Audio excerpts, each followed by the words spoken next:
Migraine, భుజం నొప్పి, నడుం నొప్పి, మోకాలు నొప్పికి నిజమైన పరిష్కారం ప్రాణ పెయిన్ క్లినిక్ లో. భగవద్గీత అనగానే భక్తిభావం కంటే కూడా ఎవరైనా చనిపోయిన చోట పెట్టేసి ఎందుకు ఇలా చేసేసారు అసలు? వందే జగద్గురు.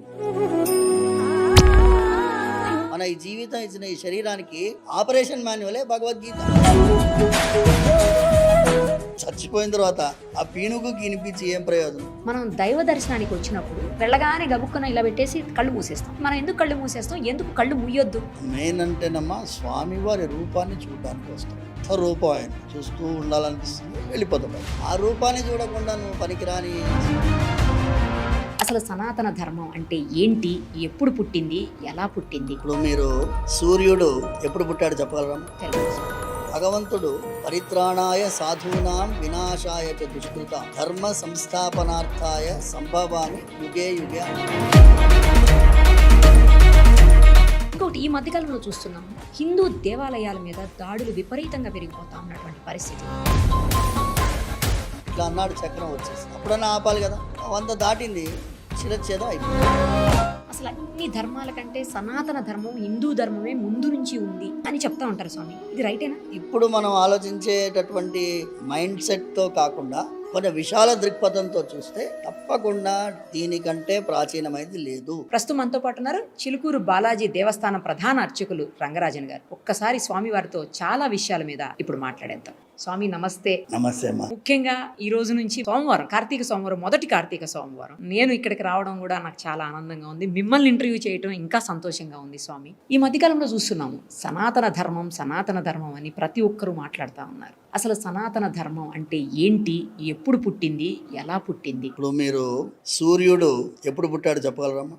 చంద్రుడు ఎప్పుడు పుట్టాడు చెప్పగలరా? భగవంతుడికి ఆది అంత రహితుడు అని పేరు. ఆది లేనివాడు, అంతం లేనివారు అని పేరు. ఆద్యంతరహిత గోవింద అంట. అలాంటి ఒక భగవంతుడు తన యొక్క ఉచ్ఛ్వాస నిశ్వాసలతో వచ్చినటువంటి వేదాన్ని, ఆ వేద మార్గాన్ని ప్రతిబింబించేటటువంటిది, దాంట్లో ప్రయాణం చేస్తే ఆయన చేరుకోవచ్చు అని చెప్పడం కోసమే దీనికి ఒక నామం కూడా లేదు, అంటే పేరు లేనటువంటి ధర్మం. ఇప్పుడు ఇస్లాం మహమ్మద్ ప్రవక్త ద్వారా ప్రపంచానికి చెప్పబడింది కాబట్టి అది మొహమ్మద్ ప్రవక్త యొక్క పుట్టుక డేట్ నుంచి మనం ఇస్లాం ఇప్పుడు పుట్టింది అని చెప్పొచ్చు. అలాగే జీసస్ గారు, ఆయన కూడా 2000 సంవత్సరాలకి పూర్వం ఈ భూమిపైన వచ్చారు. ఆయన చెప్పినటువంటి మార్గమే క్రిస్టియానిటీగా వారు ప్రపంచానికి చెప్పుకుంటారు. బౌద్ధ మతం ఉన్నది. బుద్ధుడుగా అవతరించినటువంటి వారు ఆయన ఉపదేశం చేసిన మార్గాన్ని బౌద్ధ మతం అంటారు. జైన మతం ఉంది. మహావీర్ ఆయన నిర్వాణం పొందినటువంటి మార్గాన్ని చూపించే జైన మతం ఫలానా సంవత్సరంలో పుట్టింది అని చెప్పగలం. ఒక వ్యక్తి ద్వారా అని అవతార పురుషుడే కావచ్చు, కానీ ఫలానా సమయంలో పుట్టినటువంటి వారు, ఈయన ద్వారా ఉపదేశం చేయబడింది ఈ మతం అని చెప్తే ఫలానా ఏజ్ చెప్పగలం. కానీ భగవంతుడు పరిత్రాణాయ సాధూనాం వినాశాయ చ దుష్కృతాం ధర్మ సంస్థాపనార్థాయ సంభవామి యుగే యుగే అంటున్నారు. అంటే ప్రతి యుగంలో ఒకసారి పుడతానని అర్థం. అంటే యుగే యుగేని సంస్కృత వాంగ్మయంలో దాన్ని పండితోత్తములు ఎలా అంటారంటే 4 యుగాలు ఒక సైకిల్. కృతయుగం, త్రేతాయుగం, ద్వాపరయుగం, కలియుగం.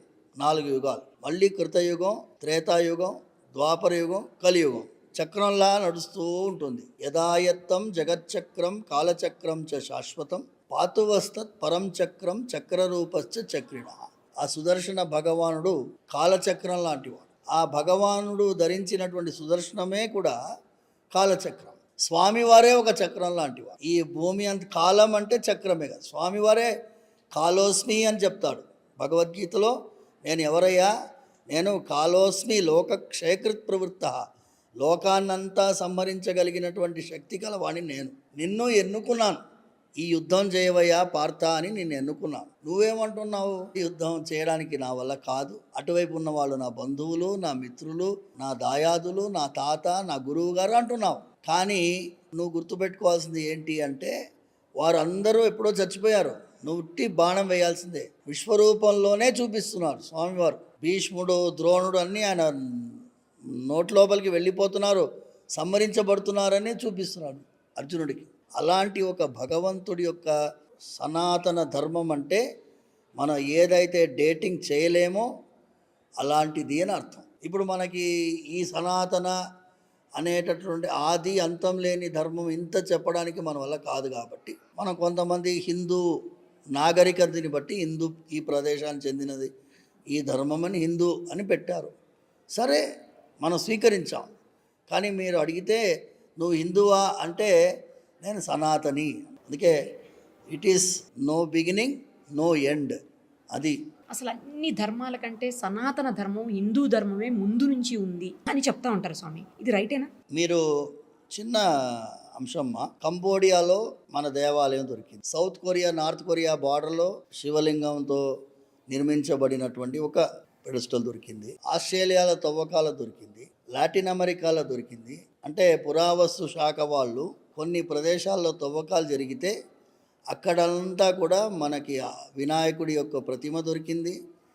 అక్కడక్కడ దొరికింది అంటే దాని అర్థం ఏంటి? ఒక కాలంలో ప్రపంచమంతా వ్యాపించి ఉన్నటువంటి ధర్మం ఇది అనేటటువంటిది నిరూపణం అవుతుంది. దాన్ని కార్బన్ డేటింగ్ చేసి దాన్ని ఏ సంవత్సరంలో ఎప్పుడు చేశారు అనేది చాలామంది, కొంతమంది అయితే 4000 సంవత్సరాలకు పూర్వం ఒక కాయిన్ దొరికింది అంటారు.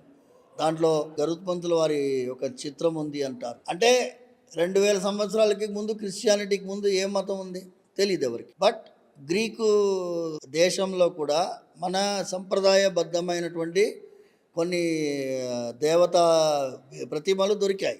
అంటే గ్రీకు మతం సంప్రదాయం కూడా వాళ్ళ పద్ధతి కూడా కొంచెం అనుకరించబడేటట్టుగా ఉంటుంది అనేది కూడా పెద్దవాళ్ళు చెప్తున్నారు. అంటే ఈ ప్రపంచంలో అత్యంత ప్రాచీనమైనటువంటి విధానం, జీవన విధానం ఏంటి అంటే దానికి సనాతన ధర్మంలో ఒకటే అనే దానికి ఎన్నో ఉదాహరణలు ఉన్నాయి. ఇప్పుడు మీకు ఈ పాడ్కాస్ట్ సమయం బట్టి మనం ప్రూఫ్ చెప్పుకుంటూ పోతే గంటలు సరిపోదు. But one thing is for sure, ప్రపంచంలో ఎక్కడ మీరు కొత్తగా ఏదైనా తవ్వకాలు, ఆర్కియలాజికల్ రిమైన్స్ దొరుకుతున్నాయి అంటే మన సంప్రదాయానికి, సనాతన ధర్మానికి సంబంధించిన అవశేషాలు కొన్ని వేలు దొరికాయి. అండ్ దే ఆర్, అంటే పోర్ట్, సముద్ర తీరంలో ఉండేటటువంటి ఒక వ్యాపార విధానం. ఇప్పుడు పోర్టు, విశాఖపట్నం పోర్ట్ ఇప్పటిది కాదు కదమ్మా, కాదు. సముద్రం ఒడ్డున ఉండేటటువంటి జల విధానంగా ప్రయాణము, వ్యాపారం జరిపినటువంటి శ్రీలంక నుంచి కానీ, అటువైపు బ్లాక్ సీ కానీ, అటువైపు ఆఫ్రికా దేశపు పౌరులందరూ కూడా ఒక వ్యాపార నిమిత్తము ఇటువైపు వచ్చి అటువైపు వెళ్ళిన వాళ్ళందరూ కూడా ఇక్కడ నుంచి కొన్ని తీసుకువెళ్ళారు, అక్కడి నుంచి కొన్ని తెచ్చిచ్చారు. సో ఇప్పుడు మనం ఆలోచించేటటువంటి మైండ్ సెట్తో కాకుండా కొన్ని విశాల దృక్పథంతో చూస్తే తప్పకుండా దీనికంటే ప్రాచీనమైనది లేదు, సందేహమే లేదు. ఇంకొకటి, ఈ మధ్యకాలంలో చూస్తున్నాము హిందూ దేవాలయాల మీద దాడులు విపరీతంగా పెరిగిపోతా ఉన్నటువంటి పరిస్థితి. అసలు ఏం జరుగుతుంది, ఎందుకు జరుగుతుందో కూడా అర్థం కావట్లేదు. ఇది నేను 2-3 అంశాలుగా విడదీస్తాను. ప్లీజ్ స్వామి. మొదటి అంశం ఏంటి అంటే, మన స్వాతంత్ర సమర యుద్ధం జరుగుతున్నప్పుడు, సమరం అనే చెప్పాలి, యుద్ధం వద్దు, స్వాతంత్ర సమరం జరుగుతున్నప్పుడు ఒక్కొక్కరు ఒక్కొక్క రీతిగా జనాల్లో మన సొంత దేశాన్ని మనం విదేశీయుల పాలన నుంచి తీసేసుకోవాలి అని చెప్పి ప్రచారం చేశాం. అందులో అత్యంత ముఖ్యమైనటువంటి వ్యక్తి బాలగంగాధర్ తిలక్. ఈ బాలగంగాధర్ తిలక్ 1893లో పూనా నుంచి వినాయకుల వారి యొక్క నవరాత్రి ఉత్సవాల్ని బహిరంగంగా లక్షలాది మంది భక్తుల నడుమ అందరం కలిసి వినాయకుల వారి నవరాత్రి ఉత్సవాన్ని జరపాలి అని ప్రారంభించారు. అంటే దేవాలయం లోపల వినాయకుడిని పూజిస్తున్నాం, కానీ ప్రత్యేకంగా ఒక వినాయకుడి యొక్క పందిరిని ఏర్పాటు చేసి అందులో ప్రతిరోజు వారందరినీ కూడా అక్కడ ఆహ్వానించి భక్తులందరినీ ఉపదేశం చేసి ఉద్దేశపూర్వకంగా వారిని చైతన్యపరిచేటటువంటి ప్రయత్నం బాలగంగాధర్ తిలక్ చేశారు. అంటే వినాయకుల వారి నవరాత్రి ఉత్సవానికి, స్వాతంత్ర్య ఉద్యమానికి చాలా దగ్గర సంబంధం ఉంది. ఇప్పుడు ఒక ప్రశ్న వస్తుంది, వినాయకుల వారి ఉత్సవాన్ని అప్పుడు జిన్నా గారు, బాలగంగాధర్ తిలక్ చాలా క్లోజ్, మీ అందరికి తెలియాలి. జిన్నా గారు ఏదైతే ముస్లిం లీగ్ స్థాపించారో ఆయన ఈ వినాయకుల వారి ప్రతిమని మేము ప్రోత్సహించము, మేము తిరస్కరిస్తాము అని చెప్పలేదు. వాళ్ళని కూడా ఇన్వాల్వ్ చేసి ఈ వినాయకుల వారి యొక్క నవరాత్రి ఉత్సవాల్ని ముస్లిమ్స్తో కలిసి సెలబ్రేట్ చేయగలిగినటువంటి జన చైతన్యాన్ని నింపినటువంటి వారు బాలగంగాధర్ తిలక్. ఆయన మేము విగ్రహారాధనని మేము ప్రోత్సహించము, కానీ ఇది విగ్రహారాధన వల్ల దేశం కోసం అందరూ కలిసి వస్తున్నారు అంటే మేము దీన్ని సపోర్ట్ చేస్తాము. జిన్నా అండ్ బాలగంగాధర్ తిలక్ అని ఒక బుక్ ఉంది, దాన్ని చదవాలి. చాలామందికి ఆయన మధ్యలో ఉండే సంబంధం ఏంటో తెలియదు. అందులో ఆయన ఎంతోమంది, నూరానీ గారని ఒక ఆయన రాస్తాడు, వాళ్ళది ఇద్దరి నడుమ ఎంత అద్భుతమైన సంబంధం ఉండింది అంటే, బాలగంగాధర్ తిలక్ ఆయన మీద సెడిషన్ కేసు ఉంటే జిన్నా గారు వెళ్ళి వాదించారు ఆయన కోసం.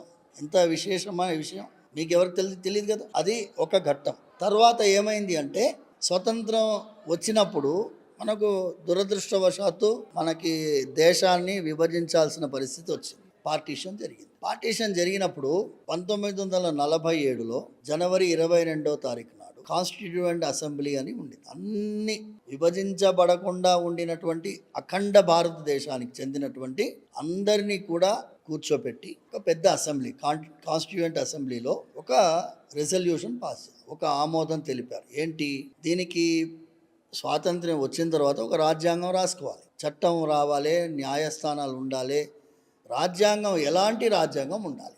ఈ రాజ్యాంగం ఎలా ఉండాలి అంటే, ఈ దేశం యొక్క ప్రాచీనత్వాన్ని గుర్తించేటటువంటి రాజ్యాంగం ఉండాలి. ఈ దేశం యొక్క పూజా విధానం ఒక్కొక్కరికి ఎవరెవరికైతే ఏ ఏ వ్యక్తికైతే వ్యక్తిగతమైన పూజా పద్ధతులు ఉన్నాయో వాటన్నిటినీ సంరక్షించేటట్టు ఉండాలి. చూడండి, ఇవన్నీ కాన్స్టిట్యూయెంట్ అసెంబ్లీలో రిజల్యూషన్.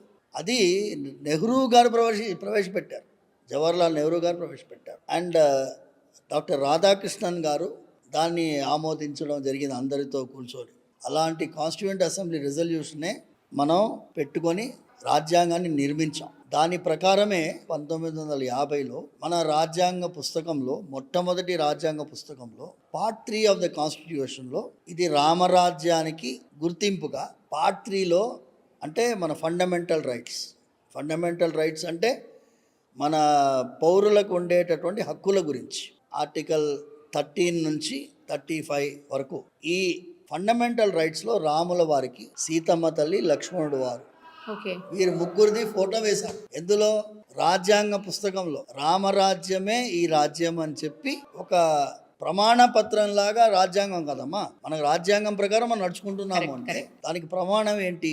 పుస్తకంలో ఏమున్నాయి బొమ్మలు? శ్రీరాముల వారి, లక్ష్మణుడిది, సీతమ్మ తల్లి రూపం ఉన్నది. ఇది పాయింట్ నెంబర్ 2. పాయింట్ నెంబర్ 3 ఏంటి అంటే, 543 రాజ్యాలు తమ రాజ్యాన్ని అన్నిటినీ కూడా భారతదేశంలో విలీనం చేశాయి. ఆ రాజులందరూ కూడా మాకు రామరాజ్యం ఉంటే చాలు. వ్యక్తిగతమైన రాజులు, ఇప్పుడు హైదరాబాద్ లిబరేషన్ వదిలేయండి, అనంత పద్మనాభ స్వామి దేవాలయం, ఆ దేవాలయమే ఆ రాజు పద్మనాభ స్వామి, ఆయన రాజ్యం. మేవార్ ఏది, రాజస్థాన్. తర్వాత మధ్యప్రదేశ్, ఓర్చా. కాశీ కూడా ఒక రాజ్యం. తర్వాత ఇక్కడ గద్వాల్ సంస్థానం. ఇవన్నీ సంస్థానాలు. ఇలాంటి 543 రాజ్యాలు, చిన్న చిన్న రాజ్యాలు కలిస్తే ఒక పెద్ద భారతదేశం ఏర్పాటైంది. అప్పుడు ఏంటి వాగ్దానం అంటే, వీళ్ళందరికీ కూడా రాజులకి ఈ దేశం రామరాజ్యంగా ఉంటుంది, మీరు ఎలాగైతే వ్యక్తిగతంగా మీ రాజ్యాల్లో ధర్మాన్ని కట్టుబడి నడిపిస్తున్నారో ధర్మానికి కట్టుబడినట్టుగానే ఈ రామరాజ్యం ఉంటుంది అని ప్రామిస్ చేస్తే వాళ్ళు విలీనం చేశారు. 1950 రాజ్యాంగంలో రాముల వారి చిత్రం ఉండడానికి కారణం ఇంకోటి ఏంటి అంటే, రామః విగ్రహవాన్ ధర్మ, ధర్మమే రాముడు, రాముడే ధర్మం. అంతే కదమ్మా. రాజ్యాంగంలో రాముల వారు ఉన్నారు అంటే ధర్మం ప్రకారం ఈ దేశం నడుస్తుంది. సుప్రీంకోర్టులో ఏమి రాశారు? యతో ధర్మస్ తతో జయ అని రాశారు. ఇప్పుడు అర్థమైందా? నేను 5 పాయింట్స్ చెప్పాను. రాముల వారు, తర్వాత ధర్మము, సుప్రీంకోర్టు అత్యున్నతమైన న్యాయస్థానం. సుప్రీంకోర్టు ఏ తీర్పు ఇచ్చినా కూడా అది మనం అందరం ఒబే తీరాల్సిందే. లా ఆఫ్ ద ల్యాండ్ అంటే సుప్రీంకోర్టు తీర్పు. అక్కడ ఏం రాసింది? యతో ధర్మస్ తతో జయ రాసింది. ఎక్కడ ధర్మం ఉంటుందో అక్కడ జయం ఉండాలి అని సుప్రీంకోర్టు తీర్పు. ఈ 5 అంశాలని పట్టుకొని ఇప్పుడు మీరు చూస్తే ఈ దేశంలో ధర్మానికి ముఖ్యత్వం ఉండాలి. అవునా కదమ్మా? కరెక్ట్. ఇప్పుడు ఏమైంది అంటే, నేను దేవాలయాల దాడి పైన నేను వస్తున్నా. యా స్వామి. ఇంతసేపు మీరు చెప్పారేంటి అని మీరు ఆలోచించవచ్చు, చూసే వాళ్ళకి కూడా తెలియాలి. ఇప్పుడు ఏమైంది అంటే రాజ్యాంగాన్ని నిర్మించుకున్న తర్వాత మనం మన పూజా విధానాన్ని అందరినీ గౌరవించాలి. క్రిస్టియన్కి చర్చ్కి ఎంత ఫ్రీడమ్ ఉందో, ఇస్లాం మతస్థుడు నమాజ్ చేసేవారికి ముస్లిమ్స్కి ఎంత ఫ్రీడమ్ ఉందో మనకి కూడా అంతే ఫ్రీడమ్ ఉండాలి కదా. దేవాలయంలో పూజించడానికి కానీ భగవంతుడిని కొలవడానికి కానీ. ఇప్పుడు మీరు అడిగారు ఇన్ని దాడులు ఎందుకు జరుగుతున్నాయి. 2 ఏళ్ల ముందు అక్కడ అంతర్వేదిలో రథం కాలేదు కదమ్మా. అంతర్వేదిలో నరసింహస్వామి రథం కాలేదు. తర్వాత విజయనగరం జిల్లాలో రామతీర్థం శ్రీరాముల వారి యొక్క విగ్రహం యొక్క తలని తెంచారు. మొన్న ముత్యాలమ్మ గుడి, దానికి ముందు ఎగ్జిబిషన్ గ్రౌండ్ లో అమ్మవారి దసరా ఉత్సవాల్లో భాగంగా మన సనాతన ధర్మంలో దైవ దూషణకి అలాగే దేవాలయంలో ధ్వంసం చేసినా కానీ రాజు శిక్షించాలని సూత్రం. ఎవరు శిక్షించాలి?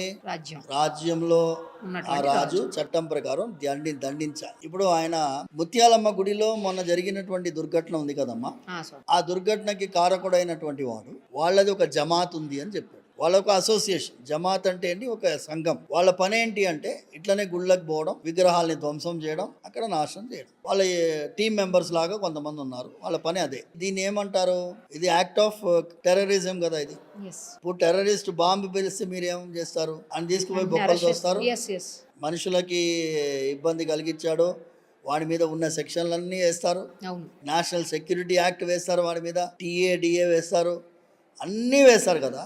వాడు వచ్చి దేవాలయంలో మనం పూజించేటటువంటి భగవంతుడి స్వరూపాన్ని, అమ్మవారి రూపాన్ని ధ్వంసం చేసినప్పుడు వానికి కూడా అలాంటి శిక్ష ఉండేటట్టుగా చట్టం ఉండాలన్నా వద్దా? ఖచ్చితంగా ఉండాలి. సో ఇప్పుడు చట్టం ఏముంది చూడండి, IPC 295 ఉంది. IPC 295 కింద అలాంటి పని చేసిన వాడికి ఏంటి శిక్ష? 2 years ఇంప్రిజన్మెంట్ ఆర్ ఫైన్. ఎప్పుడైతే ఒక క్రైమ్ చేసిన వాడికి ఫైన్ అని ఉందనుకోండి అమ్మా, జడ్జి గారు ఏం చేస్తారు తెలుసా? ఫైన్ కట్టేసి పోరా. ఎవడైనా 10,000 రూపాయలు ఫైన్ కట్టే బదులు 2,000, ఎవరు 2 ఏళ్ళు ఉంటాడు అమ్మ ఎవడం జైల్లో, ఫైన్ కట్టేస్తా సార్ నేను అంటాడు. వాడు ఇక్కడే కాదు, ముంబైలో చేశాడు, పూనాలో చేశాడు, ఇంతకుముందు చేసిన దగ్గర అంతా ఫైన్ కట్టుకుంటూ వచ్చాడు వాడు. సో భయం లేదు, భక్తి మనకు ఉంది. ఇప్పుడు మనం ఏంటి, ఇప్పుడు కార్తీక మాసంలో ఎందుకు ఉపవాసం ఉంటాం మనం? భక్తితో ఉంటాం. ఉపవాసం ఉండకపోతే ఏమైనా శిక్ష ఉంటుందా? ఉండదు. కానీ ఒక పాప భీతి, ఉపవాసం చేయకపోతే పాపం అనే ఫీలింగ్, భగవంతుడి మీద భక్తి. పాప భీతి, భక్తి రెండూ కలిస్తేనే మనం సమాజంలో ఒక పద్ధతిగా ఉంటామమ్మా, నీతిగా ఉంటాం, నియమంగా ఉంటాము. 100% అవునా కదమ్మా? ఇప్పుడు రేపాసుర ఘట్టం జరిగింది వరంగల్లో పోయి, మనం అప్పుడు DAV స్కూల్ది చూసాం కదమ్మా.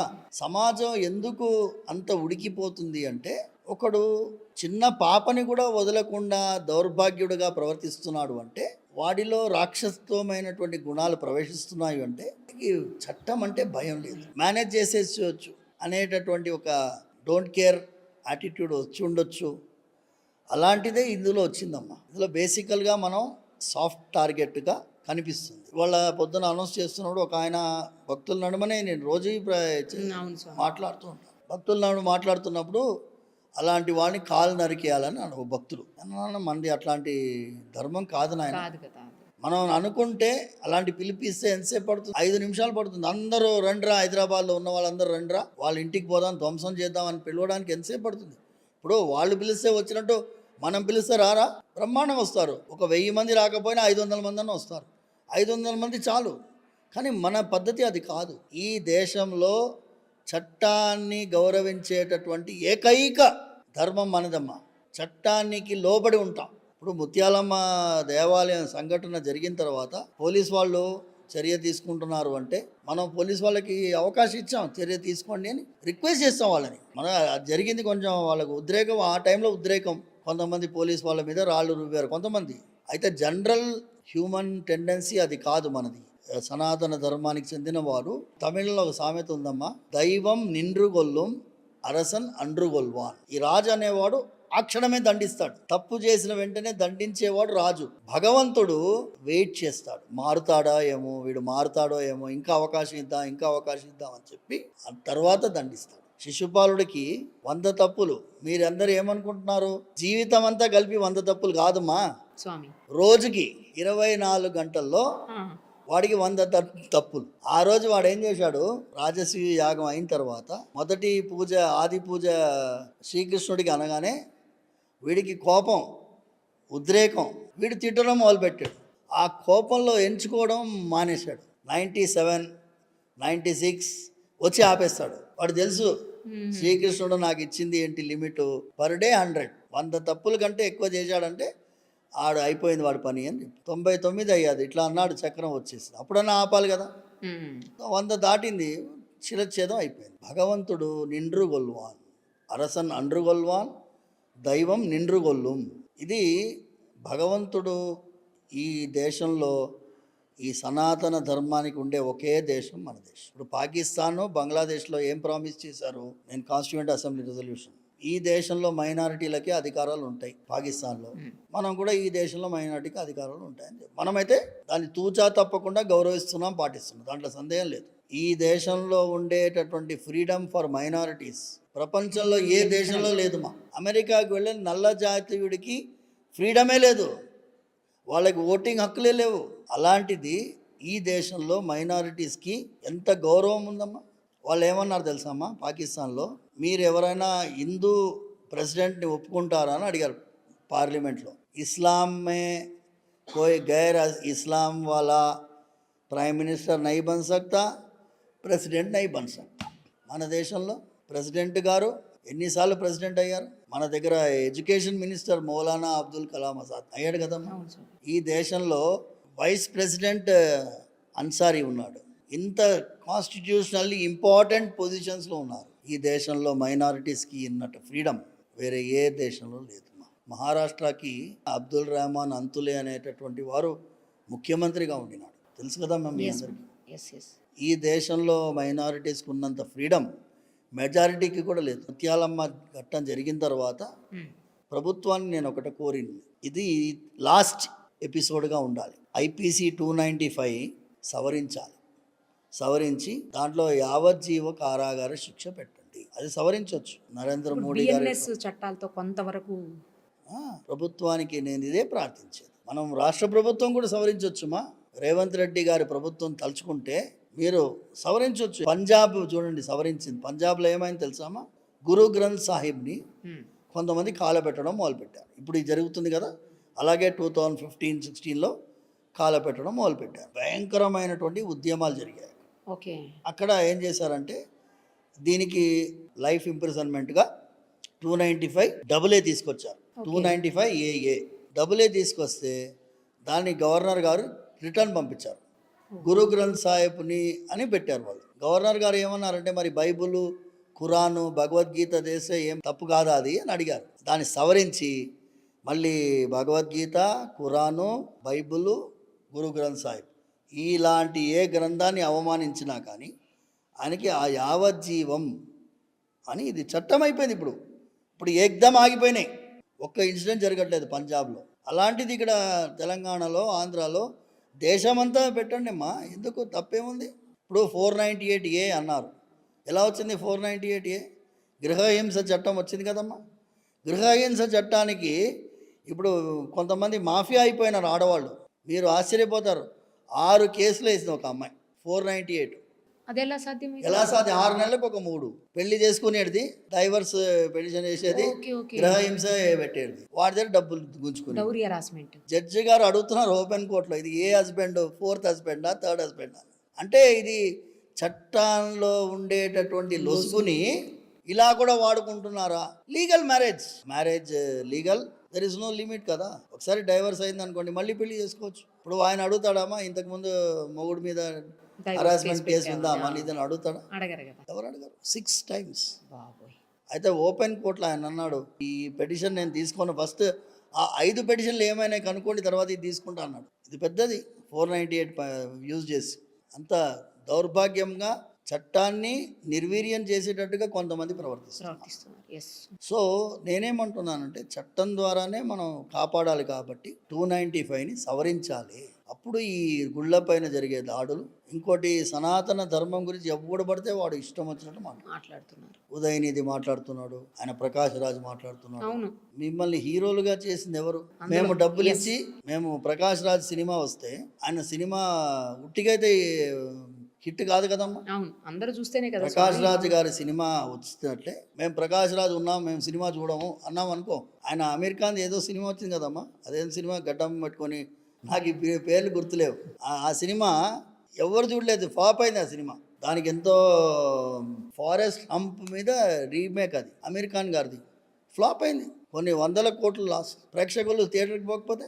అంతే కదా స్వామి. ప్రకాష్ రాజ్ సినిమా కూడా భక్తులు చూసేవాళ్ళు, ఈయన సనాతన ధర్మానికి వ్యతిరేకం అయ్యా, ఈయన సినిమా మనం చూడడం అనుకుంటే ఆయన ఉంటుందా? అదే కదా. We're encouraging you because you are an actor, we're respect you as an actor. మీ పరిధి దాటి మీరు దయచేసి ప్రవర్తించవద్దు, మాట్లాడవద్దు. మీకు వ్యక్తిగతంగా పొలిటికల్ పార్టీస్ మీద ఏమన్నా ఉండొచ్చు, కానీ సనాతన ధర్మం గురించి మాట్లాడేటటువంటి ఆ ఫ్రీడమ్ మీకు రాజ్యాంగం ఇవ్వలేదు, మేము ఇవ్వలేదు. మీకు ఆ ఫ్రీడమ్ లేదు. మీరు యాక్టర్, మీరు రియల్ లైఫ్ హీరోగా ఉండాలనుకుంటే దీని జోలికి రాకండి. రియల్ లైఫ్లో కూడా విల్లన్గా అనిపించాలనుకుంటే మీరు మీ ఇష్టం వచ్చినట్టు ప్రవర్తించండి. ఇప్పుడు నిజంగా మీకు ఫ్యాన్ ఫాలోయింగ్ ఉండుంటే మీరు ఎక్కడ నిలబడినా గెలిచేవారు కదా. మీరు గెలవలేదంటే అర్థం ఏంటి? ఇప్పుడు ఒక ఆయన అన్నాడు, ఇన్ దిస్ కంట్రీ, ఈ దేశంలో ప్రజల తీర్పే భగవంతుడి తీర్పు అన్నారు. ఇప్పుడు మీకైనా ప్రజల తీర్పు ఎలా ఉంది? మిమ్మల్ని ఎన్నుకోలేదు ప్రజలు. నిజంగా మిమ్మల్ని ఎన్నుకుని ఉంటే మీరు పార్లమెంట్లో పోవచ్చు, అసెంబ్లీలో పోవచ్చు, మీ ఇష్టం వచ్చింది మీరు మాట్లాడచ్చు. పబ్లిక్ స్పేస్లో దయచేసి సనాతన ధర్మం అంటే అది ఇది మీకు అర్థం కాని విషయాల గురించి మాట్లాడదు దయచేసి.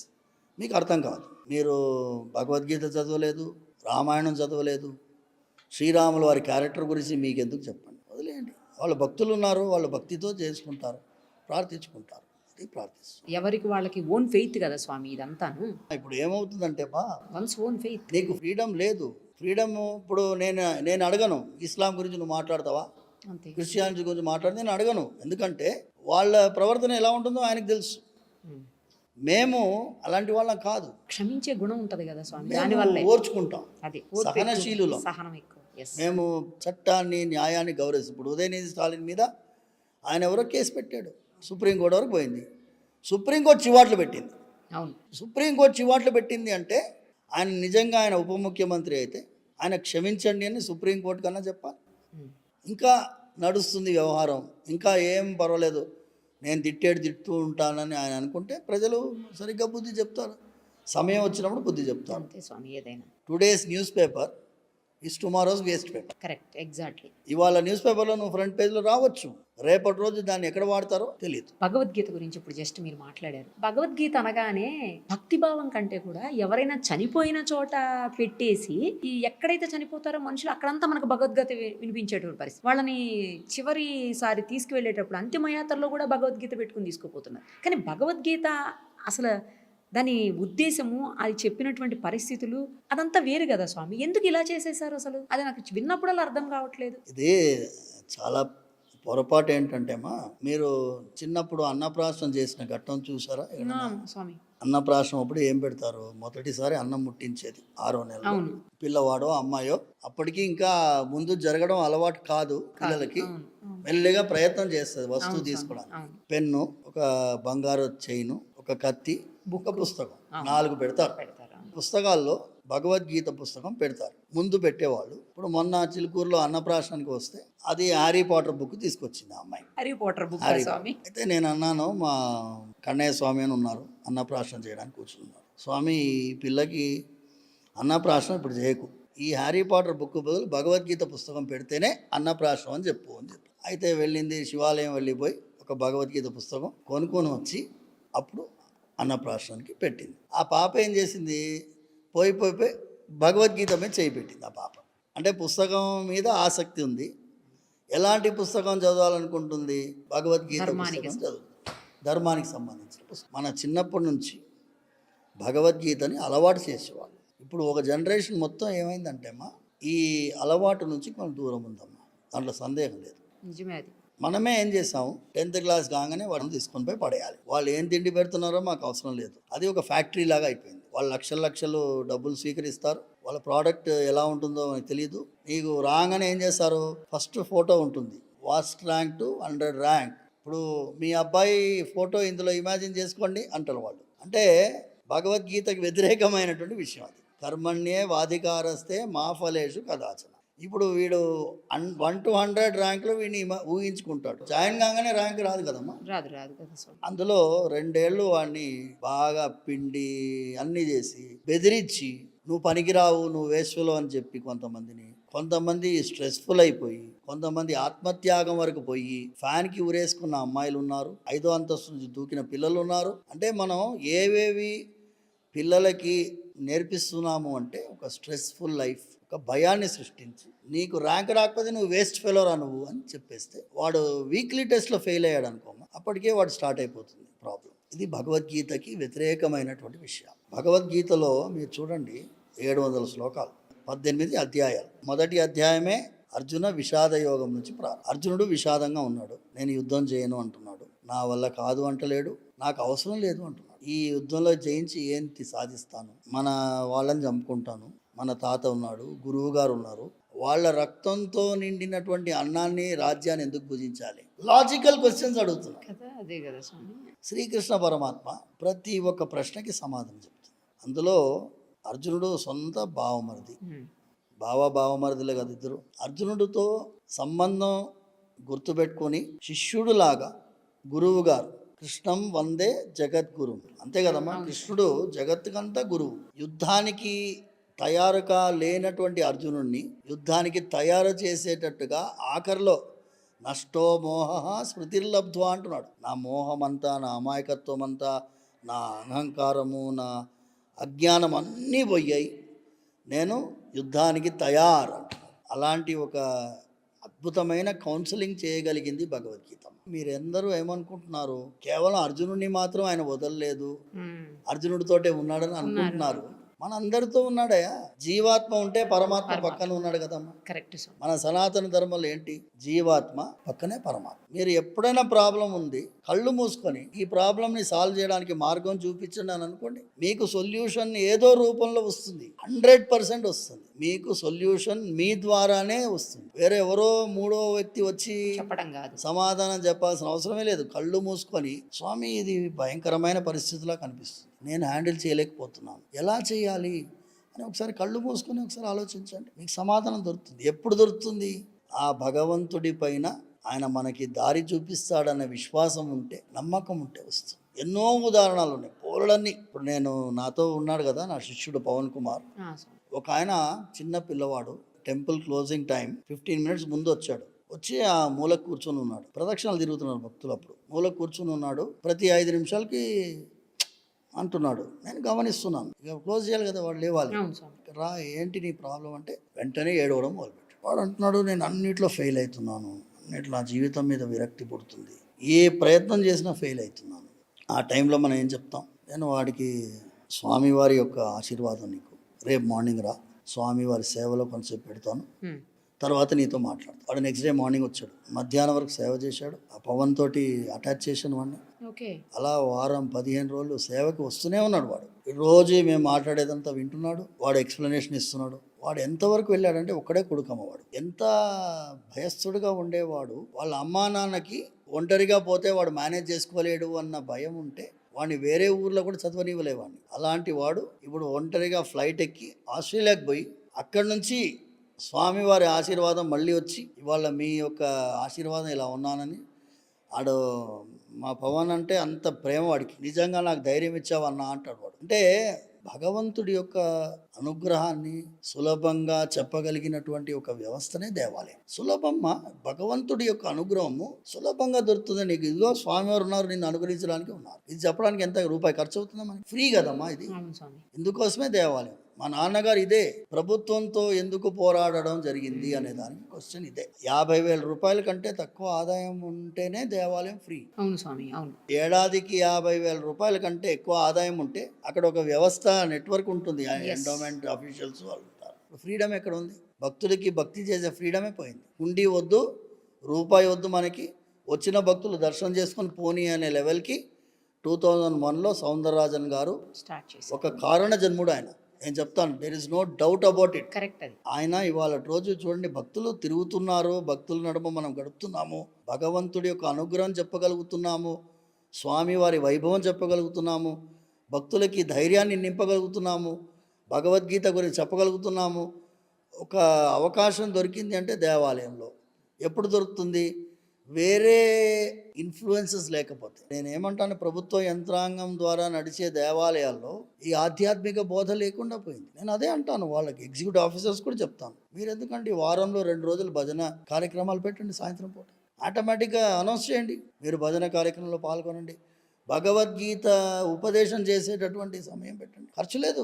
ఉపన్యాసం చేయడానికి బోర్డంత మంది వస్తారు, భక్తులు వింటారు కూర్చొని. చెప్పాను, కొన్ని మార్గదర్శకమైన సూత్రాలు పెట్టుకొని దేవాలయాలన్నిటినీ కూడా ఆధ్యాత్మిక కేంద్రంగా మార్చాలి. నేను ఇంకోటి అంటానమ్మా, ఎప్పుడైనా మీకు రియల్లీ ఇంకా భయంకరమైన ప్రాబ్లం వచ్చిందని, చాలా ఎదుర్కోలేనటువంటి పరిస్థితి వచ్చిందనుకోండి, కూర్చొని 11వ అధ్యాయం చదవండి. 56 శ్లోకాలు, 20 మినిట్స్ కూడా పట్టదు. యూట్యూబ్లో పెట్టుకోండి, శ్లోకం దాని తాత్పర్యం వస్తుంటుంది, బుక్ పెట్టుకోండి, వినండి.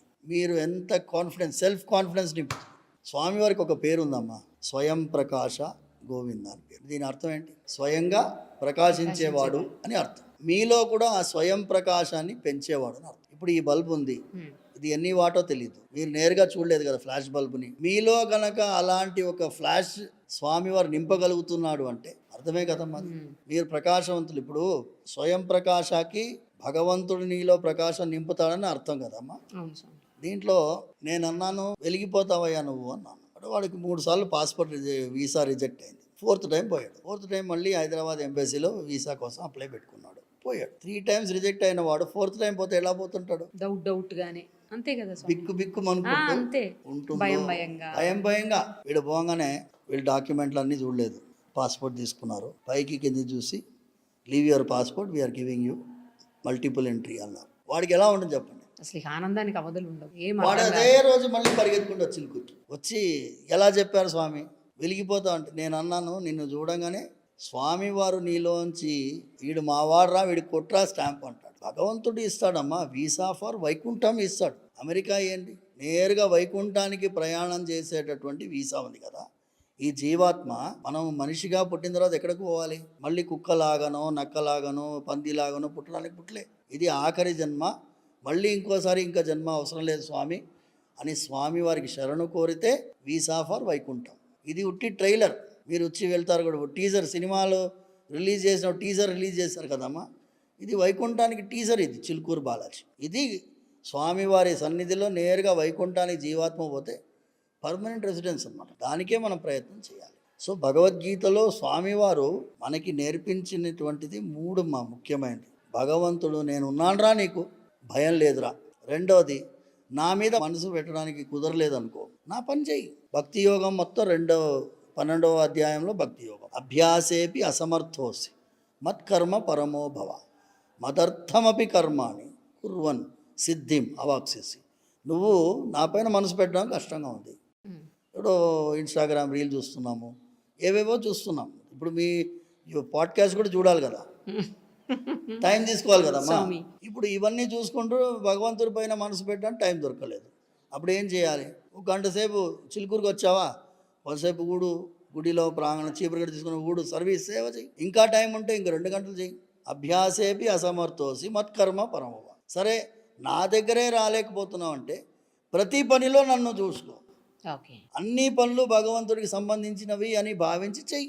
అలా చేస్తే నువ్వు నన్ను పొందుతావయా అన్నాడు. 3వది ఆఖరిలో చెప్పిండు, సర్వధర్మాన్ పరిత్యజ్య మామేకం శరణం వ్రజ. నా శరణు కోరవయ్యా, నేను అన్నీ చూసుకుంటాను అన్నాడు. ఇంత సులభమైనటువంటి మార్గాన్ని ఉపదేశించే భగవద్గీతని తీసుకుపోయి వాడు చచ్చిపోయిన తర్వాత ఆ పీనుగుకి వినిపించి ఏం ప్రయోజనం? అది జీవన విధానం అమ్మ, అది it is an operation manual. ఇప్పుడు ఈ మైక్ ఉంది, దీన్ని ఎట్లా పెట్టాలి, దీనికి వైర్ ఎట్లా కనెక్ట్ చేయాలి, బుక్ ఇస్తాడా ఈడ తయారు చేసిన వాడు. ఈ కెమెరా, దానికి ఆ వాల్యూమ్ కంట్రోల్ ఎక్కడ ఉంటుంది, అడ్జస్ట్మెంట్ ఎక్కడ ఉంటుంది, బుక్ ఇస్తాడా ఈడ. మన ఈ జీవితం ఇచ్చిన ఈ శరీరానికి ఆపరేషన్ మాన్యువలే భగవద్గీత. ఈ శరీరాన్ని ఎట్లా వాడాలయ్యా నువ్వు, దీన్ని ఏం చేయాలరా, నువ్వు ఏం చేస్తే నీకు భగవంతుడి యొక్క ఈ ప్రయాణంలో ముందుకు వెళ్ళడానికి మార్గానికి సులభమైన మార్గం వస్తుంది. సింపుల్గా ఎంత బాగా చెప్పారు స్వామి. అది ఇంకోటమ్మా మెయిన్ పాయింట్, స్వామి. చాలామంది ఏమంటారంటే భగవంతుడిని తలుచుకుంటే ఆపదలు వస్తూనే ఉంటాయి కానీ ఆపద నివారణ గోవింద, ఆపదలు నివారిస్తాడు. ఇప్పుడు మీరు గోవిందనామం ఇక్కడ చేశామమ్మా, దీని ఏం ఫలితం ఉంటుంది? ఇది ఈ గోవిందనామం ఏం ఫలితం ఇస్తుంది? మీతోనే వస్తుంది ఫలితం. మీతోనంటే మీ డిక్కీలో కూర్చొని రాదు, మీ ముందు వెళ్తుంది. మీ ముందు వెళ్ళి ఔటర్ రింగ్ రోడ్ లాగా మీ ప్రయాణం చేస్తుంది. గుంతలమయమైన రోడ్లో మీ ప్రయాణం చేయాలంటే కూడా ఆ గుంతల్ని పూడ్చుకుంటూ రెడీ పెడుతుంది. అది అనుగ్రహం అంటే. So that there is no speed breaker also for your journey. Outer ring రోడ్లో స్పీడ్ బ్రేకర్ ఉంటుందా? ఉండదు స్వామి. ఉండదు. మీరు ఏ గేట్లన్నా దిగితే అక్కడ టోల్ గేట్ ఉంటుంది. అవును. స్పీడ్ బ్రేకర్ మాత్రం 120లో పోతూనే ఉండొచ్చు. మీరు అవును. ఇక్కడ నుంచి ముంబై వరకు పోవాలన్నా కంటిన్యూగా 120కి పోవచ్చు మీరు. అలాంటి ప్రయాణాన్ని ఇవ్వగలిగింది భగవద్గీతని మనం అలవాటు చేసుకుంటే మన life will become a peaceful journey. కష్టాలు రావంటే వస్తాయి, కష్టాల్ని కష్టాలుగా చూడము. వాటిని అధిగమించగలుగుతాం. కష్టాల్ని మనం అయ్యో కష్టం వచ్చింది అనుకోం, ఓకే, దాన్ని అనుకుంటాం. సుఖానికి పొంగిపోం. ఎవరో మనని మెచ్చుకుంటున్నారంటే ఆహాహా ఓహో అనుకోం. శీతోష్ణ సుఖ దుఃఖేషు, వేడిగన్నా అట్లాగే ఉంటాం, చలి అన్నా దుప్పటి కప్పుకుంటాం ఉంటాం. కానీ ప్రతి దానికి కూడా స్థితప్రజ్ఞుడుగా మారగలిగేటటువంటి శక్తి ఇచ్చేది భగవద్గీత. సరళంగా అర్థమయ్యేలాగా ఎంత బాగా చెప్పారు స్వామి. స్వామి, నాకు ఒక చిన్న డౌట్. మన చిలుకూరు బాలాజీ స్వామిని వీసాల దేవుడు అని పిలుస్తుంటారు. ఎందుకు అందరికీ వీసాలు ఈజీగా వచ్చేలా చేయగలుగుతారా స్వామి? ఏంటి? వెంకటేశ్వర స్వామి అన్నీ ఇస్తున్నాడు తల్లి. వీసా ఇస్తున్నాడు, ఉద్యోగం ఇస్తున్నాడు. మొన్న ఏప్రిల్ 19 సంతాన ప్రసాదం కోసం ఎంతమంది వచ్చారు? సంతానం ఇవ్వకపోతే అంతమంది వస్తారమ్మా? సంతాన ప్రసాదం ఇచ్చారు. ఇంజనీరింగ్ కాలేజ్ పిల్లలకి బ్యాక్లాగులు పోగొడుతున్నాడు. ఇంతకుముందు నేను చెప్పాను కదమ్మా, 9 బ్యాక్లాగ్స్ ఉన్నవాడు, రోజు ప్రదక్షిణాలకి వచ్చేవాడు. వాడిని పిలిచాను నేను, ఏమయ్యా నువ్వు రోజు తిరుగుతున్నావు, నీ కథ ఏంటి అని అడిగితే 9 బ్యాక్లాగులు ఉండినాయి పంతులు గారు. 9 బ్యాక్లాగ్స్, ప్రతి దానికి 11 చేసిన. ఇప్పుడు అన్నీ క్లియర్ అయిపోయినాయి. ప్రతి దానికి 108 తిరుగుతున్నా. తిరగాలన్నా వద్దా అని అడిగిన వాడు. అన్నా తప్పకుండా తిరగాలి. వెంకటేశ్వర స్వామి ఏమైనా నీ ఎగ్జామ్ రాశాడా అని అడిగాడు. స్వామి ఎగ్జామ్ రాయలేదు స్వామి, కానీ ఇంతకుముందు నేను చెప్పాను చూడమ్మా భగవద్గీత. స్వామి నాలో 4 months సప్లిమెంటరీలు రాయడానికి 4 months పట్టింది. ఆ 4 నెలలు నేను నా స్నేహితులందరూ చెప్పాను, ఒరే 4 నెలలు నన్ను ఎవరు డిస్టర్బ్ చేయొద్దురా. నా సెల్ ఫోన్ స్విచ్ ఆఫ్ పెట్టేసిన. 4 months ఫుల్ కాన్సన్ట్రేషన్తో చదివిన. అన్నీ క్లియర్ అయినాయి. నాకు వాడు ప్రాక్టికల్గా భగవద్గీత ఉపదేశం పొందిన అర్జునుడిలా వెలిగిపోతున్నాడు. వాడు ఇప్పుడే చెప్పాను చూడమ్మా, వెలిగిపోతామని. వాడు నిజంగా అర్జునుడిలా అనిపించాడు నాకు. అలాంటి స్వామి మా స్వామి. వీసామే కాదు, లైఫ్ చేంజ్ చేయగలిగినటువంటి గుణాన్ని ప్రసాదించే స్వామి. Not only visa. ఇప్పుడు వీసా బాలాజీని తక్కువ ఎవరైనా అంటున్నారా? అది ఎప్పుడో పెట్టిన పేరు, అవునా కదమ్మా? ఇప్పుడు శుభలేఖ సుధాకర్ అని యాక్టర్ ఉన్నాడు. ఆయన సుధాకర్ శుభలేఖ సినిమాలో యాక్ట్ చేసినందుకు మొదటి సినిమా శుభలేఖ, అవునా కదమ్మా? ఐఎమ్ టెల్లింగ్ యూ, ఎగ్జాంపుల్ ఇస్తున్నా. శుభలేఖ సుధాకర్ ఉట్టి శుభలేఖలో నటించిండా? లేదు, ఇంకా చాలా నటించాడు. నన్ను చాలా నటించాడు కదమ్మా. అలాంటిదే అది. ఆ నటించిన మొదటి సినిమా పేరుతో జోడిస్తే సిరివెన్నెల సీతారామ శాస్త్రి. సీతారామ శాస్త్రి గారు ఎన్ని సినిమాలకు పాటలు రాశారమ్మా? సిరివెన్నెలకి మాత్రమే రాశాడా? లేదు, సిరివెన్నెలలో రాశాడు, తర్వాత అన్ని సినిమాలకి రాశాడు సిరివెన్నెల. అలాగే ఎంత బాగా ఎగ్జాంపుల్తో చెప్తారు స్వామి. వీసా బాలాజీ వీసా ఇవ్వడంతో గుర్తింపు పొందాడు. ఎంఎస్ చేయడానికి యుఎస్ పోయడానికి వచ్చిన పిల్లలందరికీ వీసా ఇచ్చాడు. ఇచ్చిన వాళ్ళందరూ ఏం చేశారు? గమ్మున ఊరుకోకుండా అరే వీసా రా చిలుకూరు బాలాజీ రా అని చెప్పారు. వీసా బాలాజీ అయ్యాడు. దాంతో ఆగలేదు కదా ఆయన. వచ్చిన వాళ్ళకన్నిటికీ అన్ని సకల జన సర్వేష్ట ఫలద. వెంకటేశ్వర స్వామి వారి వైభవాన్ని కీర్తిస్తూ మా మాతామహులు శ్రీనిధి స్వామి అని ఆయన పేరు, ఆశుకవి. అంటే ఏదన్నా వస్తువుని చూడగానే శ్లోకం చెప్పేస్తారు. ఆయన సిలుకూరుకి వచ్చారు 1970s వచ్చారు. వచ్చి స్వామివారి దర్శనం అప్పుడు ఏమేం లేవు, ఏకాంతంగా స్వామివారి రూపాన్ని చూసి శిలాయామేకస్యాం జలనిధి భువా కశ్యప భువా విలాసం సంతన్మన్ వినత శివ సంపూజిత పద జలాధార ప్రాంతే సకల జన సర్వేష్ట ఫలద కలౌ అస్మిన్ దైవం జయతి చిలుకూరు వెంకటపతి అన్నారు. ఈ వెంకటేశ్వర స్వామి ఏమనుకున్నారా? ఈయన జలాధార ప్రాంతంలో ఉన్నాడు. ఇటువైపు ఉస్మాన్ సాగర్ ఉంది, అటువైపు హిమాయత్ సాగర్ ఉంది. 2 చెరువుల నడుమ ఉన్నాడు. ఎక్కడ ఉన్నాడు ఈయన?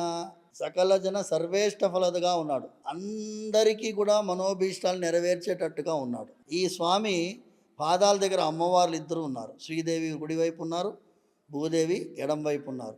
శిలాయాం ఏకస్యాం జలనిధి భువ కశ్యప భువ విలాసం సంతన్వన్న విలత శివ సంపూజిత పద. అక్కడ పరమశివుడు స్వామివారి భక్తుడుగా ఉన్నాడు, మొదటి భక్తుల్లాగా. అలాంటి స్వామి కలవు అస్మిన్ జయతి చిలుకూరు వెంకటపతి, కలియుగానికి ప్రత్యక్ష దైవం చిలుకూరు వెంకటేశ్వర స్వామి అన్నారు.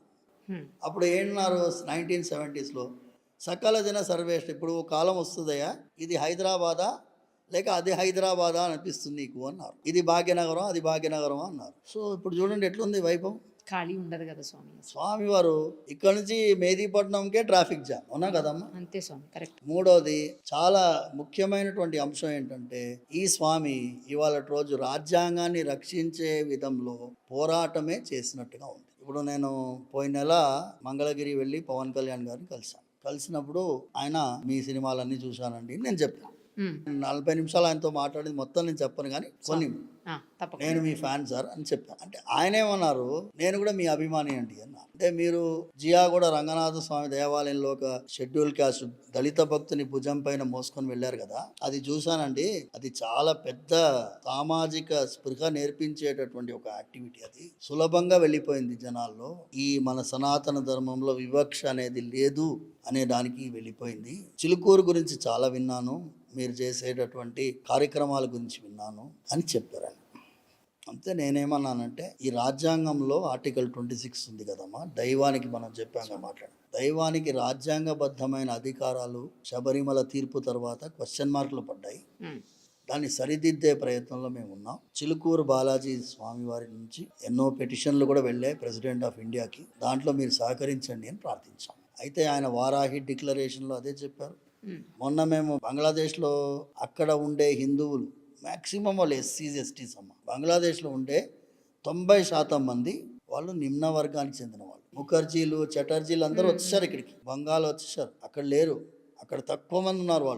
వాళ్ళే ఇవాళ అవస్థపడుతున్నారు అని చెప్పి అది కూడా ఆయన మొన్న స్పీచ్లో ఇచ్చారు. దీపావళి గ్రీటింగ్స్లో ఫస్ట్ టైం ఒక ప్రజానాయకుడు బంగ్లాదేశ్లో ఉండేటటువంటి వాళ్ళకి దివాళీ గ్రీటింగ్స్ చెప్పుకుంటూ వాళ్ళ యొక్క క్షేమాన్ని కోరి ఒక చిన్న పిల్లవాడు వాడు పాడిన పాట, ఏడ్చుకుంటూ పాడిన పాటని ట్వీట్ కొట్టాడు. సో మనం మాట్లాడింది బంగ్లాదేశ్లో కూడా అమెరికన్ డీప్ స్టేట్ ఇంటర్ఫరెన్స్ ఉండకూడదని చెప్పాం. ఈ మాటని డొనాల్డ్ ట్రంప్ గారు మొన్న దీపావళి మాట్లాడారు. ఎందుకు మాట్లాడాడు? ఇక్కడ చిలుకూరు బాలాజీ వీసా పొందిన వాళ్ళు ఊరుకుంటారు అక్కడ? వాళ్ళందరూ అమెరికాలో ఓటేసే వాళ్ళు తెలుగు వాళ్ళు ఎక్కువ ఉన్నారు కదా. మనం ఉద్యమం అదే చేసేది. అఖండ భారతం, పాకిస్తాన్, బంగ్లాదేశ్, భారతదేశ్, ఈ 3 ప్రాంతాల్లో ఉండేటటువంటి సనాతన ధర్మాన్ని అవలంబించే వాళ్ళందరికీ కూడా వాళ్ళ రాజ్యాంగబద్ధంగా అధికారాలు ఉండాలి. దానికి మనం ఏం చర్యలు చేపట్టాలి అనేది ఎక్స్టర్నల్ అఫైర్స్ మినిస్ట్రీ ద్వారా మనం ముందుకు తీసుకువెళ్ళాలనే ప్రయత్నంలో ఉన్నాం. దానికి సుమన్ టీవీ కూడా తప్పకుండా వీలైనంత 100% తీసుకువెళ్ళడానికి ప్రయత్నంలో మీరు సహకరించాలి. డెఫినెట్గా స్వామి. ఇప్పుడు చూస్తున్నాము టెంపుల్స్లో అన్య మతస్థులు ఉద్యోగస్తులుగా వెళ్ళడాన్ని, ముఖ్యంగా తిరుమల తిరుపతి దేవస్థానంలో ఇప్పుడు కొత్తగా వచ్చినటువంటి చైర్మన్ కూడా గతంలో మాట్లాడున్నారు దీని మీద. మనం చూస్తూనే ఉన్నాం. అయినా కూడా ఎందుకు అలాంటి అవకాశం ఇస్తున్నాం మనం? అసలు చిన్న ప్రాబ్లం ఏంటంటే, మనం ఫలానా ఉద్యోగానికి వెళ్ళడానికి అన్య మతస్థులు ఎలిజిబుల్ కాదు అనేటటువంటి సూత్రాన్ని పెట్టుకొని మనం ఎంప్లాయ్మెంట్ ఇవ్వాలి. ఫర్ ఎగ్జాంపుల్, సింపుల్ పాయింట్ అమ్మా, నేను క్వశ్చన్ అడుగుతాను. నేషనల్ ఎస్సీ రిజర్వేషన్ ప్రొటెక్షన్ సమితి అని ఒకటి ఆర్గనైజేషన్ విన్నావమ్మా? విన్నాను స్వామి. వాళ్ళ డ్యూటీ ఏం తెలుసమ్మా? వాళ్ళ బాధ ఏంటి తెలుసా? నిజమైన ఎస్సీస్కి రిజర్వేషన్ దొరకటం లేదు. మతం మారిన వాళ్ళందరూ కబ్జా చేసేస్తున్నారు రిజర్వేషన్ని. వాళ్ళ పేర్లు ఏముంటాయి? ఇవే హిందూ పేర్లు ఉంటాయి, కానీ వాళ్ళు మన ప్రాక్టీసింగ్ హిందూస్ ఉండరు. ఎంఆర్ఓ ఆఫీస్లో ఏం చేయాలి? సపోజ్ వాళ్ళకి సర్టిఫికేట్ ఇస్తున్నప్పుడు is there any way of verifying? ఇప్పుడు మీరు ఆధార్ కార్డుకి ఏం చేస్తారు? అడ్రస్ ప్రూఫ్ అడిగితే ఇంటికి వచ్చి వెరిఫై చేస్తారా? లేదు, చేస్తారు. ఇప్పుడు క్యాస్ట్ సర్టిఫికేట్ అడిగినప్పుడు ప్రతిసారి క్యాస్ట్ సర్టిఫికేట్ ఇచ్చే ముందు ఇలా వీళ్ళు ఫలానా హిందూ, ఎందుకంటే ఈ దేశంలో వేరే వాళ్ళు త్యాగం చేస్తే వాళ్ళకి వస్తుందమ్మా రిజర్వేషన్. అంతే కదా స్వామి, గుర్తుపెట్టుకోండి అమ్మా. కరెక్ట్. అది అంటే 80% of people are sacrificing their opportunities. నేను మంచిగా క్లారిటీతో చెప్తున్నా. ఉద్యోగంలో చేర్చుకునే ముందు ఫలానా వాళ్ళనే చేర్చుకోవాలి, హిందువులనే చేర్చుకోవాలి అనేటటువంటి ఒక వ్యవస్థలో భాగంగా మన దగ్గర స్క్రీనింగ్ సిస్టమ్ ఉందా? ఈ go by what you say. Example, చాలా మంది ఎస్సీస్లో కన్వర్షన్ అయిన వాళ్ళు ఉన్నారు. నేషనల్ ఎస్సీ రిజర్వేషన్ ప్రొటెక్షన్ సమితి వాళ్ళు, నేను ఈ మునివాహన ఉత్సవానికి ముఖ్యమైనటువంటి కారణమే అక్కడ వెళ్ళి వాళ్ళతోటి మాట్లాడడం వల్ల, అక్కడ జరిగినటువంటి సంఘటన వల్లనే మునివాహన ఉత్సవం జరిగింది. మీ అందరు తెలిసింది. అయితే వాళ్ళు ఏమంటున్నారంటే ఎంఆర్ఓ ఆఫీస్లో they should be A scrutiny. ఏంటి స్క్రూటినీ? వీళ్ళు నిజమైన ఎస్సీలా లేక కన్వర్టెడా? ఇప్పుడు క్రిస్టియానిటీలో కన్వర్ట్ అయితే వాళ్ళు బీసీసీ కింద వెళ్ళిపోతారు. అవును, దీంట్లోకి రారు. అవును సార్. చాలా మంది 90% వాళ్ళు కన్వర్ట్ అయినారు. ఇప్పుడు వాళ్ళు వివాహం చేసుకున్నప్పుడు ఏ పద్ధతి ప్రకారం వివాహం చేసుకుంటున్నారో చూడవచ్చు. వాళ్ళు పిల్లలు పుట్టినప్పుడు బ్యాప్టిజం తీసుకుంటారు. సో వీళ్ళని ఎట్లా ఎస్సీస్గా గుర్తిస్తారు? మీరు గుర్తించలేం కదా. సో ఆ వ్యవస్థ ఉందా అని అడుగుతున్నారు. ఆ ఎంఆర్ఓ లెవెల్లో అది ఉండాలి. ఎలిజిబిలిటీ లేకుండా వీళ్ళకి, ఎందుకంటే అంబేద్కర్ గారు రాజ్యాంగం నిర్మించినప్పుడు స్పష్టంగా రాశారమ్మా, దోస్ పీపుల్ హ్యావ్ బీన్ ఆస్ట్రసైజ్డ్. వాళ్ళకి ఎవరైతే సమాజంలో వెలివేయబడ్డారో ఆ కాలంలో వాళ్ళు హిందూ ధర్మంలో ఉంటేనే వాళ్ళకి. సో ఇప్పుడు ఏమైపోయింది? జాయిన్ అయినారు, ఉద్యోగంలో జాయిన్ అయిన తర్వాత మతం మారినారు అనుకోండి, అప్పుడు తప్పకుండా తీసేయాలి. వాళ్ళు జాయిన్ అయ్యే ముందు మీరు వెరిఫై చేయలేదు, ఇప్పుడు వాళ్ళని ప్రసాదం ఈ వినియోగంలో కానీ భగవంతుడి సేవలో కానీ పెడితే వాళ్ళకి భక్తి తక్కువ ఉంటుంది కదా. మరి వాళ్ళకి రోజు తిట్టేదే కదా, మీరు నిజమైన దేవుడు ఇక్కడ కాదు, నిజమైన దేవుడు అక్కడ అని చెప్తుంటారు వాళ్ళు. పోనీయండి, వాళ్ళ వ్యక్తిగతమైనటువంటి మతం అనేది వ్యక్తిగతమైన విధానం, మీ ఇష్టం. మీరు ఎక్కడ ప్రవర్తించాలో ప్రవర్తించుకోవచ్చు. కానీ ఎప్పుడైతే మీరు భగవంతుడి సన్నిధిలో నేను సేవ చేయాలని అనుకుంటారో, ఇక్కడ ఈ భగవంతుడి మీద పూర్తి విశ్వాసం ఉండాలి. ఈ పూర్తి విశ్వాసం ఉండి సేవ చేస్తే వెల్కమ్. అది మెయిన్ ప్రాబ్లం. ఇప్పుడు మెయిన్ ప్రాబ్లం అక్కడ వస్తుంది. స్వామి, నేను గుడిలో కూడా చూశాను, మన దగ్గర చాలాసార్లు విన్నాను కూడా. ఏంటంటే మనం దైవ దర్శనానికి వచ్చినప్పుడు వెళ్ళగానే గబుక్కున ఇలా పెట్టేసి కళ్ళు మూసేస్తాం. బట్ అలా కళ్ళు ముయ్యొద్దు, దైవ దర్శనం అప్పుడు కళ్ళు తెరిచి దేవుణ్ణి చూడండి అని చెప్పి మీరు పదే పదే చెప్తుంటే విన్నాను. ఇక్కడ మనకు రాసి ఉంది, ఇంకా కొంతమంది పెద్దవాళ్ళు చెప్తుంటే కూడా విన్నాను. మనం ఎందుకు కళ్ళు మూసేస్తాం? ఎందుకు కళ్ళు ముయ్యొద్దు? మెయిన్ అంటేనమ్మా, స్వామివారి రూపాన్ని చూడడానికి వస్తాం. అవును స్వామి. చాలా మందికి భగవంతుడి దర్శనాన్ని ధ్యానానికి తేడా తెలియదు. స్వామివారి ముందు ధ్యానం చేయాల్సిన అవసరం లేదు. స్వామివారి ముందు స్వామివారి రూపాన్ని చూడాలి. ఆగమం ఏం చెప్తుంది అంటే, ఆగమ శాస్త్రం ఆపీఠాత్ మౌళి పర్యంతం భగవంతం వాసుదేవం దర్శయేత్. దర్శయేత్ అంటే చూడండి. పాదం నుంచి కిరీటం వరకు చూడాలి. ఓకే. మనిషిని పైనుంచి కిందికి చూడాలి. ఆ భగవంతుని మాత్రం స్వామివారి పాదాల దగ్గర ఆశ్రయించాము, ఆయన రూపాన్ని మొత్తం కింది నుంచి పైకి చూడాలి. అది మనసులో నిలబెట్టుకొని ఆయన పైన మనసు పెడితే స్వామివారి యొక్క రూపం మనసు గుర్తుండేటట్టుగా కళ్ళు మూసుకొని బయట. ఇప్పుడు చిలుకూరులో ఏం చూసావురా అని కళ్ళు మూసుకుంటే ఆయన రూపం గుర్తుకు రావాలి. ఇప్పుడు ఉదాహరణకి తిరుమల వెళ్తాం. తిరుమల వెళ్ళినప్పుడు ఏం చేస్తాం? మెట్ల మార్గం వెళ్ళేవా తల్లి?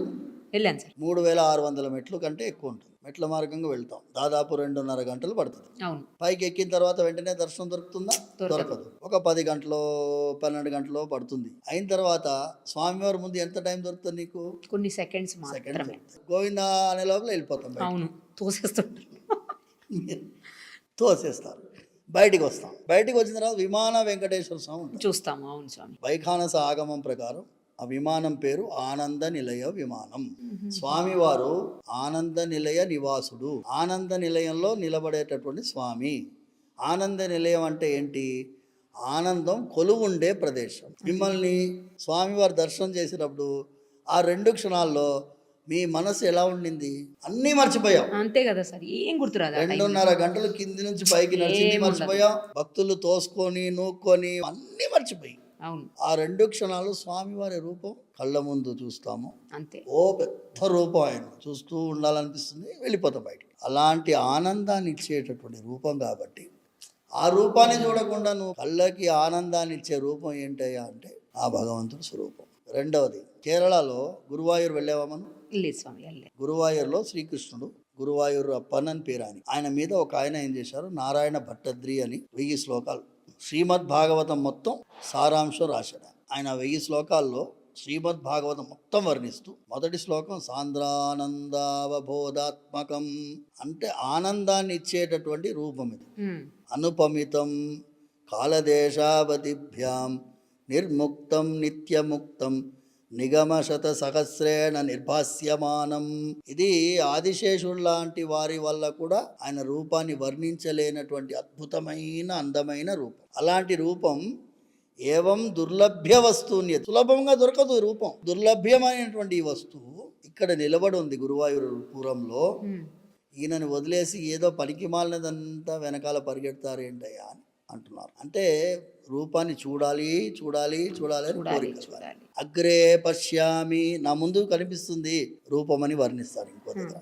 ఇది ద్రవిడ వేదం 4000 దివ్య ప్రబంధంలో తిరుప్పానాళ్వార్ 10 పాశురాలు నేను చెప్పాను కదమ్మా, అది భుజం మీద మోసినటువంటి ఆళ్వార్లు రచించిన 10 పాశురాల్లో ఆఖరి పాశురం ఎన్ అముదనై కండ కణ్గల్ మట్రొండ్రినే కాణాదే, కాణావే అంటారు. ఈ అమృతాన్ని చూసినటువంటి కళ్ళు ఉన్నాయి కదమ్మా, వేరే దేన్ని చూడదలుచుకోలేదు అని అంటారు. 10 పాశురాలు. శ్రీరంగ క్షేత్రంలో ఆయన అర్చకుడి భుజం పైన కూర్చొని ఈ పద్యాలు చెప్తున్నాడు. 10 పాశురాలు పాదం నుంచి కిరీటం వరకు వర్ణిస్తున్నారు. అమృతాన్ని చూసేసిన నేను ఇంకేం చూడాలి, అవసరం లేదన్నాడు. ఆ క్షణమే జీవాత్మ పరమాత్మను లీనమైపోతుంది. అందుకే ఆయన ఆళ్వార్ అయినాడు. ఆయన చేసిన 10 పాశురాలు. ఇప్పుడు మేము నిజంగా వివక్ష పాటిస్తే ఆయన రచించిన 10 పాశురాలు మేము ఎందుకు ద్రవిడ వేదంలో చేర్చుకుంటాం?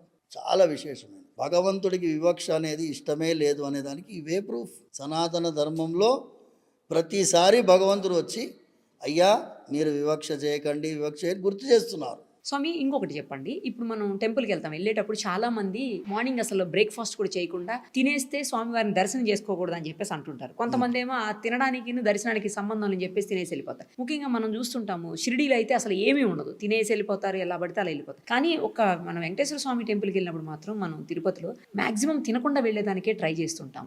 తినేసి దర్శనం చేసుకోవచ్చా, వెళ్ళొచ్చా, వెళ్ళకూడదా అసలు? ఇప్పుడు అలా అంటే పొద్దున పూటనే దర్శనం పెట్టాలి.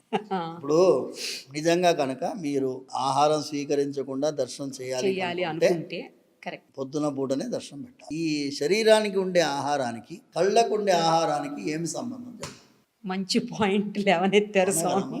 చాలా మంది ఉపవాసానికి అర్థం తెలియని వాళ్ళు ఉన్నారు. భగవంతుడి పైన భక్తితో చేసేది 2 విధములైన ఉపవాసం. మొదటిది శరీరంలో తీసుకునేటువంటి ఆహారాన్ని సెల్ఫ్ కంట్రోల్ చేసి నియంత్రించుకోవడం, కరెక్ట్. రెండవది ఈ మనస్సుని భగవంతుడితో కనెక్టెడ్గా పెట్టుకునేటటువంటి ఉపవాసం. ఆయన పైనే మనసు పెట్టి అనన్యాస్ చింతయంతో మాం అని ఉన్నట్టు ఆయన గురించే ఆలోచిస్తూ ఉండేటటువంటి మనస్సుతో ఉండడం రెండవది. ఏకాదశికి మన వాళ్ళు ఉపవాసం ఉంటారు. కొంతమంది కార్తీక సోమవారం నీళ్లు కూడా తాగకుండా ఉండేవాళ్ళు. ఏకాదశి ఉపవాసం శాస్త్రబద్ధమైనదే.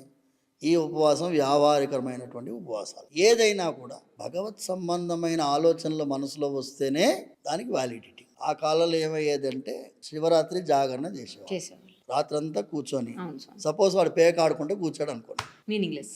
నేను జాగరణ చేశాను, అదేలా జాగరణ ఎట్లా అవుతుంది? జాగరణ అవ్వదు స్వామి. శివరాత్రి రోజు నిద్రపోలేదు, యాజ్ పర్ రూల్.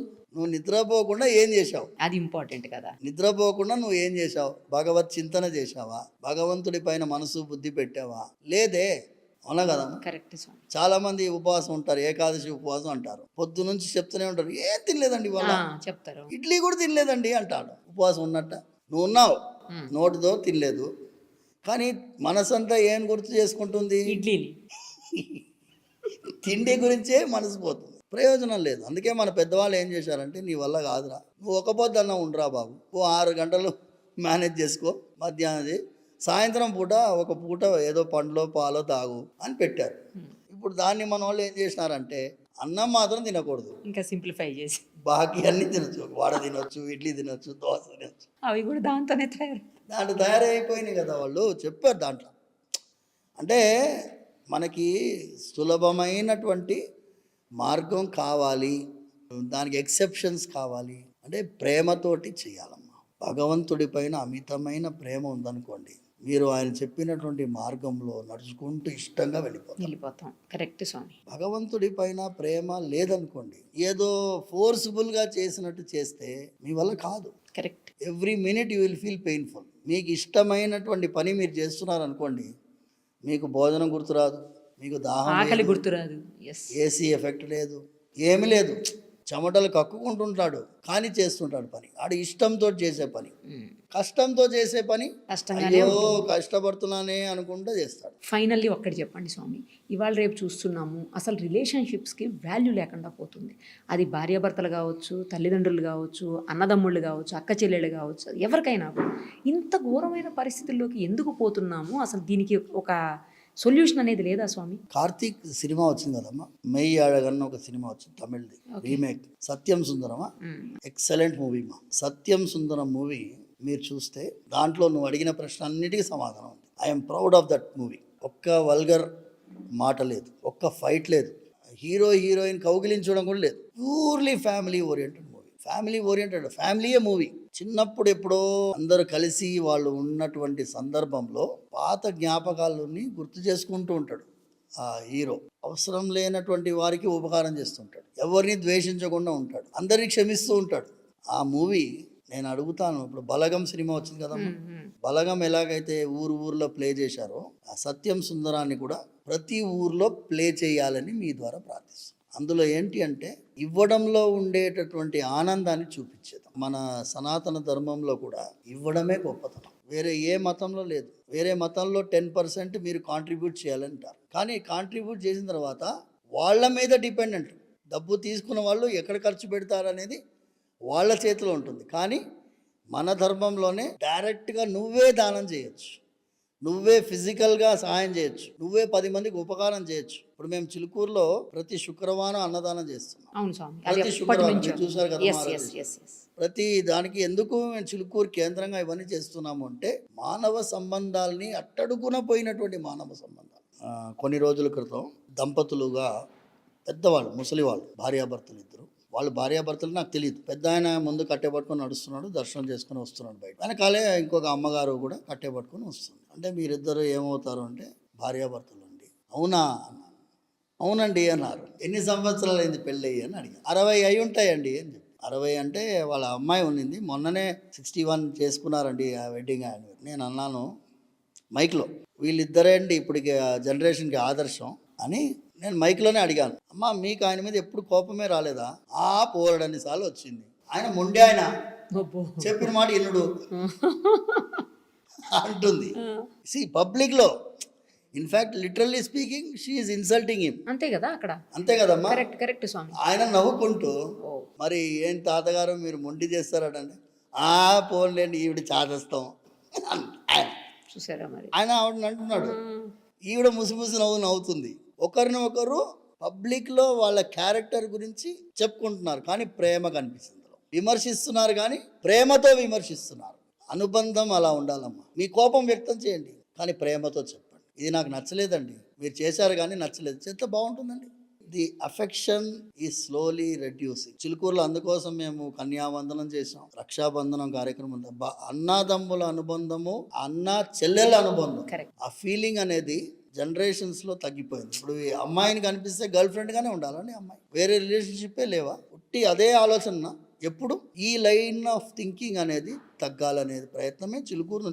మా ప్రయత్నం చిన్నగా అనిపించవచ్చు, కానీ మా టార్గెట్ పెద్దది. అంతే కదా సార్. అట్లీస్ట్ మేము మాట్లాడే మాటల్లో, భాషల్లో, ప్రయత్నాల్లో సమాజంలో కొంచెం ఏమైనా చైతన్యం వస్తే ఇంకా 10,000. చాలామంది జటాయు సేన అంటే కొట్టుకుంటారా అని. కొట్టుకోవడం కాదు, మీ అందరిలో జటాయు ఉన్నాడు. అమ్మాయిని ఎవరన్నా వేధిస్తుంటే మీకు నచ్చలేదు, మీరు ఏదో దానికి కావాల్సినటువంటి మార్గం 100 ఫోన్ చేయడం ఏదో చేయొచ్చు. అది కూడా జటాయు సేవ. అదే ప్రత్యక్షంగా మీరు పోయి కట్టెపట్టుకొని కొట్టాల్సిన అవసరం లేదు. నాయన ఇక్కడ ఈ బస్ స్టాండ్లో ఈవిటీజింగ్ చాలా జరుగుతుందయ్యా, ఈ మధ్య చాలా చూస్తున్నాం, అయిపోతుంది. షీ టీమ్ వస్తుంది, వాళ్ళు ఉండేది అందుకే కదా.